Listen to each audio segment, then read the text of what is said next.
Hi guys. Okay, so we are going to start a travel memory junk journal thingy. This is really my first like junk journal where I'm actually using stuff that I collected. And I went to Little Craft Fest, and the color scheme for Little Craft Fest, let me just show you an example, looks like this. It has a lot of like orange and a lot of primary colors, and I did make myself a journal that had like my itinerary and stuff in it, which I will show you guys in a different video. But now I want to like craft with the stuff that I brought home. So here's another example. Like, I had a 3-day pass, so I got like a goodie bag that had a lot of Little Craft Fest kind of ephemera in it. This was actually from last year, so I'm just gonna leave this 2025 off. I bought it even though it was from last year. I also have like stickers from RongRong because she made a special thing that was in everyone's kits. And I just have like a lot of stuff. I have a lot of like just some stuff that I got from Pipsticks, just like some flyers and things like that. And some of it is, they're all like different colors, but the main color scheme of Little Craft Fest has more like, you know, more primary colors than what I'm used to dealing with. They're not exactly primary, but I felt like a fun collection to use with this that I had in my stash was Fun Times. And because I had such a fun time, I thought that this would be the perfect collection. So let me just show you. This is the sticker sheet, and I just felt like it's fun because it's like, you know, I went on a trip.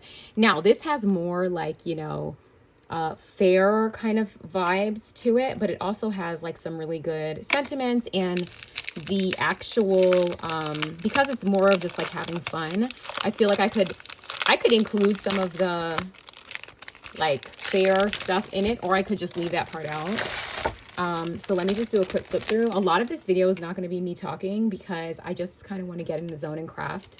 So this is going to be kind of a craft with me situation, and maybe I'll come and like do some voiceover things. But look how cute this paper is. And this one just says Fun Times, main attraction. So it's like, you know, it doesn't have to be like literal, you know. This has some, this paper is so pretty. This is a balloon. This is a stripe here. These are cute. So a lot of this, you know, like this is cute. A lot of this stuff can be used for anything. So if you went on a trip that was really fun, this is the perfect collection for you to use, because even though it's fair based, if you went to an amusement park, that's fun too. But like, I don't have to use, I could use the one that just says good times, jam-packed with fun. You are awesome. Let's celebrate. Photo taker, you know? So this can work, I think. And I'm gonna actually try to use, I'm probably gonna use a substantial amount. Look at all these journaling parts. So I'm gonna cut these apart for sure and use these. So much fun. The main attraction, which, you know, could be the shopping for me for Little Craft Fest. So I'm gonna try to just not overthink this and just kind of get this done. I'm gonna use the cut aparts where I can, but I love this sheet. So, and I do have 2 of these. I did buy 2 of these collections when it came out. And I also have, okay, let me just finish showing you the paper. So there's more cut aparts here of all different sizes. And then this little stripe is cute, and these are big. And then this dotted thing, and then I showed you this. And then in addition to I have like this full collection because it was just too cute not to get. I also have some of the bits and pieces, and I have more than one of these.